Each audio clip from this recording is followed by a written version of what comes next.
Good morning, my beautiful friends. This is Awesome Saturday Service. Welcome to the Awesome Saturday Service. Thank you guys so much for being here. Pepper is back behind there. Hi, Pepper. Hello. Yes, indeed. It is indeed Awesome Saturday. We are here today to say some good stuff about us and to essentially go through some of the more the deeper and more spiritual aspects of like what powers the wake up call. As you guys are well aware, every Monday through Friday at 9 a.m., I do a wake up call and where we focus on saying some positive and empowering I am statement. Well, the Awesome Saturday service goes deeper into that to really dive into the spiritual well that powers these I am statements. And and thank you to Pepper, by the way, for making a super fun happy birthday stuff. Happy birthday to me. Yes, indeed, it is my 42nd birthday. And as we all know, if we've read Douglas Adams, that 42 is the answer to life, the universe, and everything. And I'm looking forward to yet another year. I'm looking forward to it. I've had an intuition in my for a very long time that 42 would be a big year for me. And well, it already is a big year for me. I have I have business that is taking off. I have a beautiful wife. I have a child on the way. I have all manner of good stuff in my world, and I'm just very excited to be continuing along this journey. But anyways, but today it is Awesome Saturday, and so today we celebrate the fact that Saturday is awesome, and that we hang out with awesome people, we do awesome things in awesome places, we eat awesome food, and I'm going to be celebrating Awesome Saturday today by kind of hanging around my house for a bit and just receiving visitors. Anybody who wants to come on over can just come on over. Right outside. Yep, right outside. We'll be serving coffee. We'll be serving some tea, and just kind of hanging around and chatting. So if you happen to be in the area, come on by and come celebrate my birthday with me. I'm gonna go get a haircut at 12 because I'm getting a little shaggy, but I'm gonna go get a haircut at noon. But other than that, I will be around here. So come visit, come say hello. I'll be happy to see you. Anyways, so the topic of this Awesome Saturday service is the hierarchy of priority. And a hierarchy of priority is basically, what do we focus on and when in our lives? Oh, I see this. Oh, wait a minute, she made me another card. Aw, here's to another 42 years of living an awesome life. You're damn right. I am very much looking forward to being 84 and still feeling 42. We'll see how that works. And I'll be like, one day when I was 42. When I was your age. Aw, thank you, Pepper. I love you. Love you too.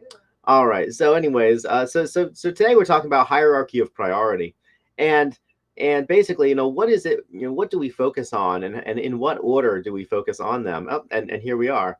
So when I was maybe about 4 or 5 years ago, back when I didn't know how to do graphics at all, I made this graphic. During a time in my life that was very difficult. I had I was experiencing tremendous loss when I made this graphic, and I felt like I was a ship without an anchor. I felt like I was adrift at sea. I would wake up in the morning and go through the motions of my life, but I really didn't know much about like what to do. I felt like I was unfocused. I felt like life was unclear. And so I made this, I remember I woke up one morning and I was like, I need to give myself a reminder. I need to print out a reminder for myself of what to focus on and in what order so that I can really achieve the greatness that I know that is inside of me. And as I thought about it, I was like, I just need a hierarchy of priority. I need to know what to do and when. And I need to print it out and put it on my desk. And so I actually designed this card. This is a 5x7. I printed it out as a 5x7, just at the local CVS, and and I put this on my desk to remind myself, and what to focus on and in what order. And so today I just want to go through that because I still very much followed this framework in my life. I came across this picture when I was cleaning up some of my digital stuff.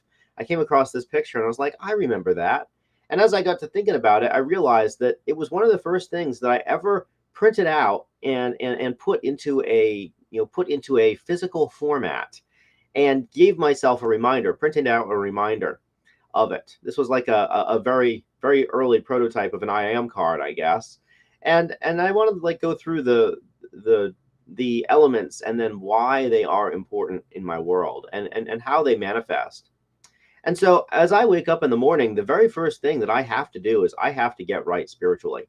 I have to get to be at peace. If I didn't wake up at peace, I need to wake up at peace. I need to have some peace and establish some peace in my life. I need to focus on my soul. I need to focus on my spirit. And whether that means prayer or meditation, whatever thing that means, but it basically means that I am getting myself right with myself spiritually so that I can have a better life, so that I know what it is that I need to focus on. And when I do that, that's when I get out of bed. After I feel like I am congruent, I'm excited about the day, I am grateful about the day. And for me, this involves prayer, it involves meditation, it involves gratitude. And back then, it probably would take me 30, 40 minutes. I would wake up in the morning and I would feel awful. I wake up, from a night full of nightmares, and then I would wake up into a day that was kind of full of nightmares for me. And it would take me 30 to 45 minutes of intentionally focused meditation and prayer, and in order for me to get my soul to a place where it actually felt like it wasn't trying to leap out of my body and escape and go somewhere else where the experience wasn't quite as bad. And of course, nowadays I just wake up in a good mood. And the vast majority of days, I wake up after having sweet dreams or no dreams at all, and I wake up in having an amazing mood, and realizing that my life is freaking cool. And at this point, that it doesn't really, it doesn't take as much time as it used to. But after my soul, I had to take care of my body, because ultimately our bodies are what we are going to travel through life with. We may lose every other possession, we may lose every other relationship, we may lose everything completely, and we will still have our body. And the way that we treat our body today affects the options that are open to us tomorrow. The way that we handle our body right now affects the way that our body feels, and consequently how much we can do, and consequently how many of our dreams that we can actually accomplish. And so the body is the next most important thing to take care of. And so I do some stretching and some yoga and some, like eating clean food and drinking clean water, and, keeping garbage out of my mouth, and keeping, just making sure that I am just taking care of my physical needs. And of course, over the years, the way that I've taken care of my body has changed. I've done different things over the years that have worked for me. And depending on my body is the shape of the things that I ask it to do. After my body, I choose to focus on my home and making sure that my space is clean. My friend Jem has a really good way of putting it. He said, if you're feeling depressed, clean your room and go for a walk. And if after you have cleaned your room and gone for a walk and you still feel depressed, then it's time to start considering other solutions. But clean your space out and go for a walk.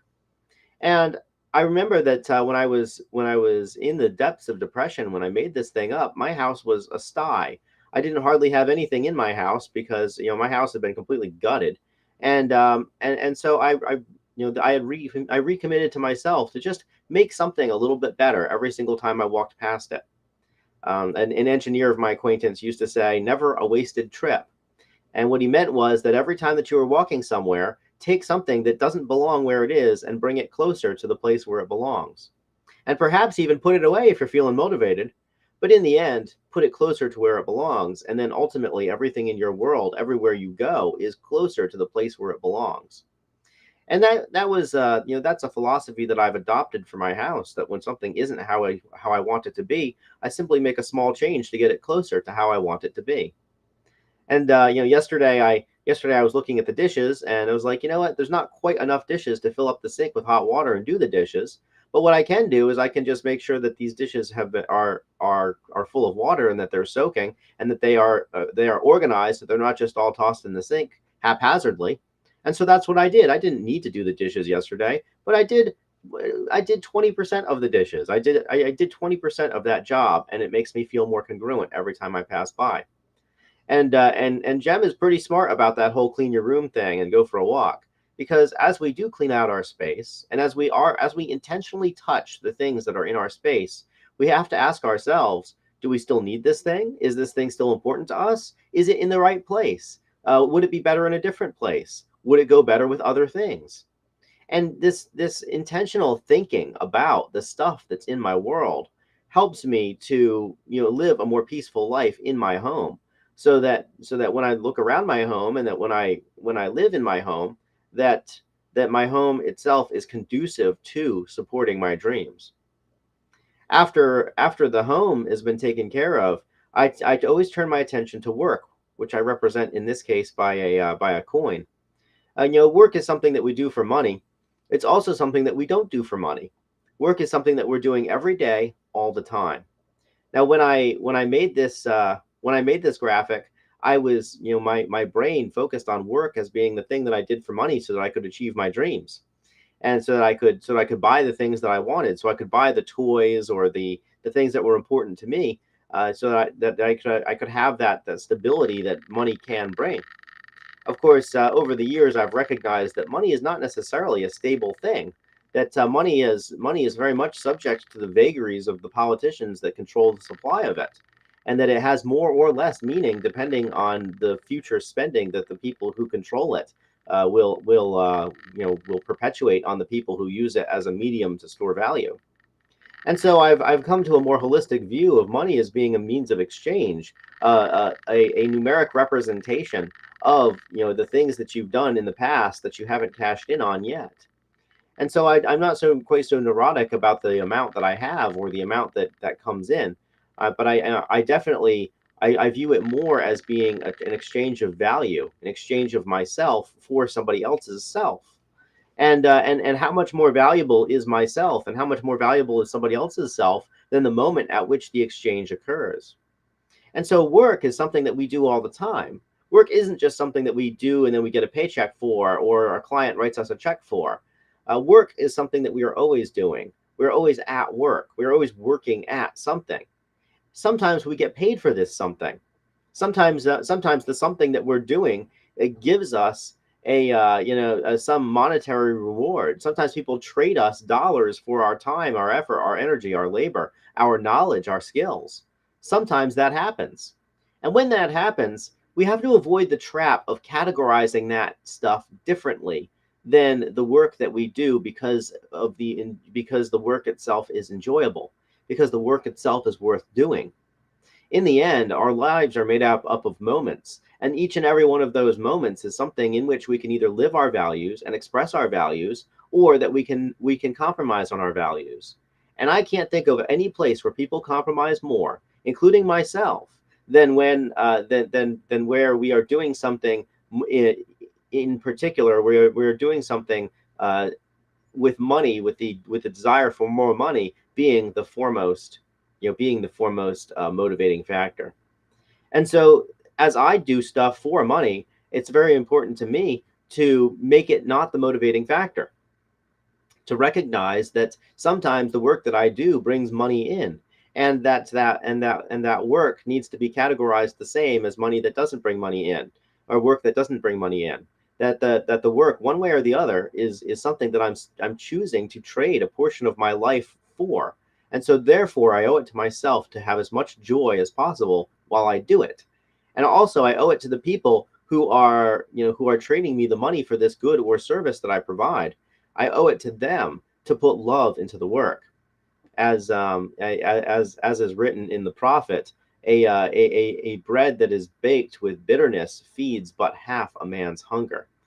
And so therefore, when I bake the bread, I bake it with love. When I do the things for my clients, I do them with love. I care about them. I want them to succeed. I want them to thrive. It is my foremost desire that the work that I do is a contributing factor to somebody else's ultimate success, so that they can achieve the goals that they've set for themselves, so that they can have the dreams that they'll live only inside of their hearts, so that they can be more set up and more successful in their lives, so that they can manifest their beliefs and their dreams and their values more so on a world stage. It's very important to me. And so I have expanded that perspective over the years. Ultimately, after I focus on making sure that my own needs are cared for, then the next thing and the very last thing to focus on is the world, is to focus on making this world a better place just by being in it. And whether that be through the projects that I do, or through the way that I the way that I interface with the people around me, the way that I manifest my values, the chasing that I do of my own dreams, that the world is the world is the very next and the largest thing that I can have an impact on. Steve Jobs says that those people who believe that they can change the world are the ones who do. And so be audacious, and be audacious enough to believe that you can change the world, that little old you and little old me can together make this world a better place.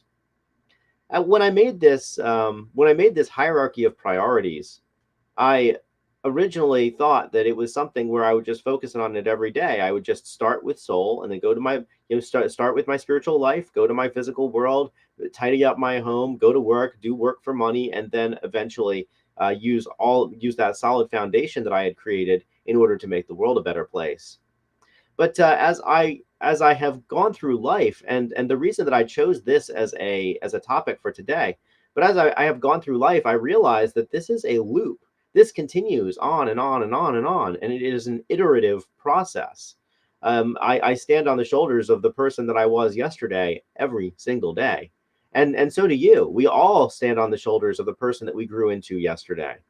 And so after work, after I have made a difference in the world, I reconsider. I look back at my soul. I look back at my spirit, and I say, is the work that I did to make the world a better place fulfilling to me?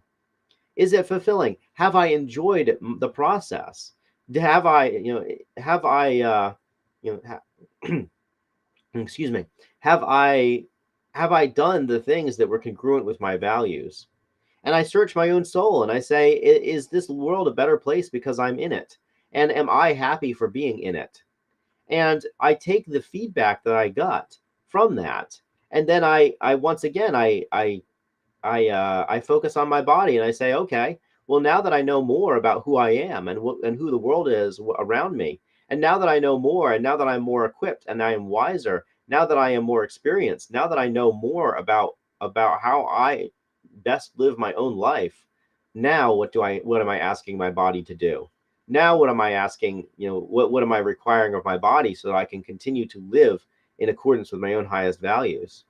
And then once again, I look at my home and I say, is my home still congruent with the way that I am interested in living? Is my home still is it still acceptable for the way that my life is going, or the way that I anticipate my life to go? I look at my work again and I say, is my work fulfilling to me? Is it giving me joy? Is it bringing me happiness? Is it giving me the thing that I need in order to continue keeping on? And then once again, I look at the impact that I'm making on the world. Over and over and over again, I do this in my life. And this has become, at this point, a part of my subconscious. But once again, this hierarchy of priorities all starts from our soul. It starts from our spirit. It starts from the spirit that animates us. We have to understand what our values are. We have to understand and pay attention to what makes us feel good inside of ourselves. And when we recognize that, and we can expand it, then we can do more of it. Then we can say more of this and less of that. More of the things that make us feel good, more of the things that give us fulfillment, more of the things that give us that lasting sense that our lives have meaning, and that we are making a difference in this world that is eternal. And I believe that the love that we put out into this world, as we love the people around us, as we love the strangers around us, as we love our friends, even as we love our enemies, that that love is something that radiates throughout eternity. That our flesh is here for only a very short time. That the body that we care for and steward so much is here for only a very short time. And that when the body goes away, that our ability to directly influence the world around us also goes away, as we have observed time and time again through our lives. And yet, the love that we have put out there in the world, the love that we have given other people, the way that we have set other people up for success, the way that our actions and our words have ever so slightly tweaked the way that somebody else lives for so long as they live, and for everybody that they influence over the course of their entire lives, that has a tremendous ripple effect. And I have been the beneficiary of that ripple effect. I have been the beneficiary of that throughout my life, where the people around me who have built into me and loved me and said just the smallest thing that affected me profoundly for the rest of my life, some throwaway comment that they made that completely revolutionized the way that I live, that they have no idea that they even did it, has created the me that I am today. And the same thing is true with you. The small ways that you love the people around you, the small ways that you manifest your values, the tiny things that you do that are throwaway things to you that you don't even consider that might be important. These things right here, these things affect other people, and they echo throughout of all of eternity. They echo forever. For so long as there is flesh on this plane of understanding, that flesh will benefit from the that flesh will benefit from everything that you ever did to provide more love in this world. And so, when we do this to the least of our neighbors, even when we do this to our enemies, we are honoring God. We are honoring what is. We are honoring it by making this plane of reality, this plane of understanding, a more pleasant place to be, a better place to be, a place where growth is accelerating. And so as I continue to go through all of this hierarchy of priority day after day after day, it gives me a sense of hope, a sense of accomplishment, a sense of joy, a sense of understanding that the stuff that I do in this world has a lasting impression, and therefore it inspires me to do more of it. Whatever it is that works is addictive. One of the foremost things that addicts understand is that the reason that they are addicted is because the thing works. Because whatever it is that we are addicted to has some characteristic, some quality that is bringing us a benefit that is bigger than being not addicted to that thing. And addictions are things which we can be addicted to, things that are good for us, and things that are powerful, and things that give us a sense of lasting joy. We don't simply have to be addicted to vices. We can be addicted to virtues. We can be addicted to the things that give us the ultimate satisfaction in life. And when we recognize that, we can say more of this, more of what works, less of what doesn't work, more of what brings me joy, less of what doesn't bring me joy, more of what brings me satisfaction, less of what doesn't bring me satisfaction. Over and over and over again, as we make these choices, we grow into the people that we are becoming. We grow into the people who, at the end of our lives, when we look back at them, we can say, I made a difference in this world. That my days were not for nothing. My days were for everything. That the way that I spent my time, that the way that I spent my energy is good for me and good for the people around me, and it gives me a lasting sense of joy and satisfaction. And so we always start with the spiritual aspect of our lives, which is what the wake up call is all about. It is about saying I am something good every single day.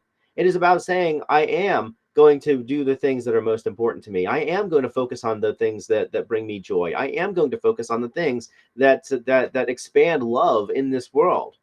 My friend John Mazel says only the love is real. And an acquaintance of mine, Rashani Rea, out of the Big Island of Hawaii, says that you are either in love or you are in a story. And I have found that when I am not in love is because I'm telling myself a story. And oftentimes that story is a complete lie, and I am choosing to believe that complete lie to my own detriment, instead of believing something better for myself, instead of believing that there is something better for me, instead of believing the truth, which is love. And so, as we go through our day, let's focus on this hierarchy of priority. Let's focus on our spirituality first. Focusing on spirituality does not mean getting a religion. It does not mean engaging in a particular religion or a particular faith. It primarily means making sure that the inside of you, that your energy is congruent with the way that you are living your life.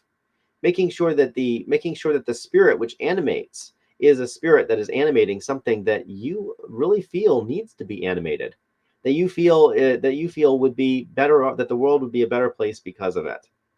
And then after we do that, after we get right with that, we can focus on our bodies, because then we will be working with joy. I remember that for a long time I thought that me working with my body was drudgery. I hated it. It was boring. It was stupid. I couldn't stand it. I did martial arts as a kid, and I really didn't like it because I didn't approach it with the right attitude. I approached it with this sense of I have to do this, not I want to do this. And because I did that, it was never beneficial to me. Well, now as an adult, I actually go back, and I do these martial arts at home, And I do these things that I was trained to do, and I realize that I can use them as a therapeutic way of fixing damage in my body. That I can use them as tools for stretching and for being strong and for keeping my body in a way that in the next 42 years from now, I will be very happy about the way that I treated my body today. I will be thrilled about it because I have seen folks in their 80s who have not worked on their body, and I have seen folks in their 80s who have. And let me tell you, I'd rather be that second group.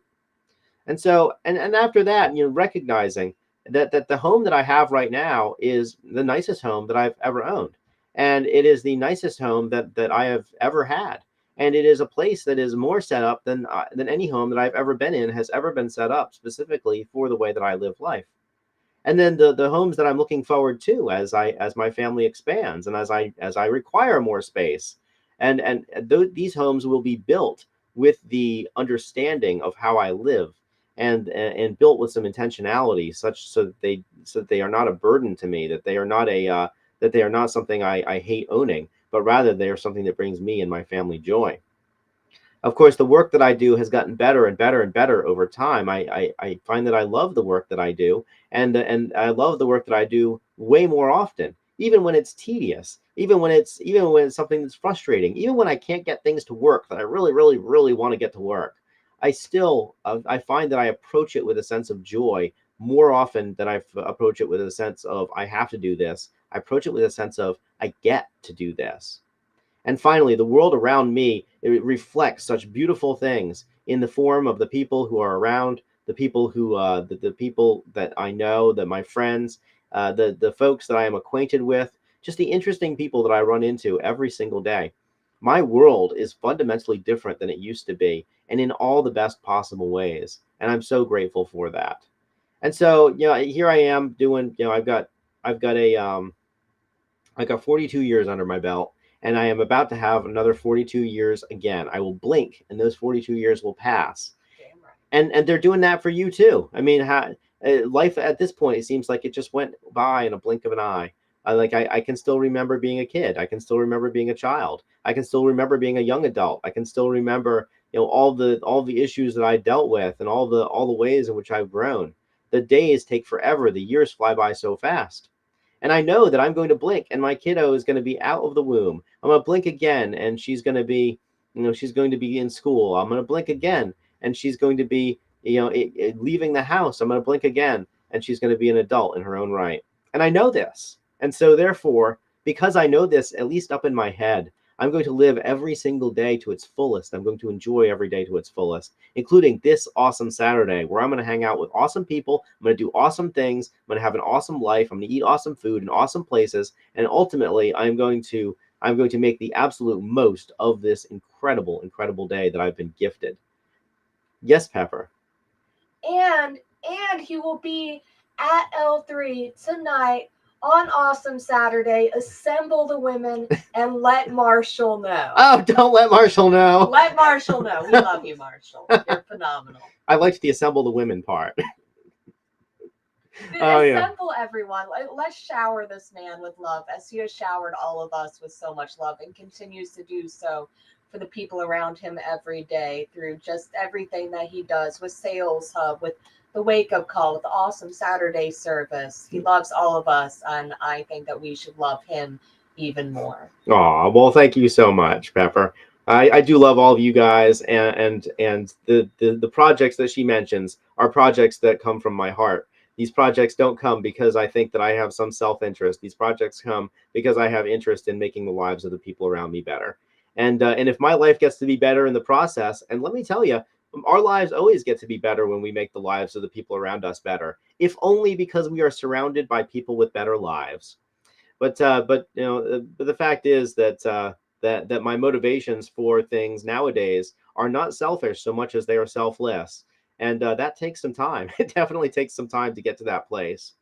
Anyways, I will talk to you guys on Monday at 9 a.m. Thank you for coming to the Awesome Saturday service. Thank you for just hanging out with me. And I hope you guys have an awesome, awesome, awesome day. So good morning, Dan from Cape Canaveral. Have a wonderful cruise, man. And Shauna, I hope to see you at the club tonight. If you are around, please come on by. Good morning. Good morning, Tony, coming in from Florida.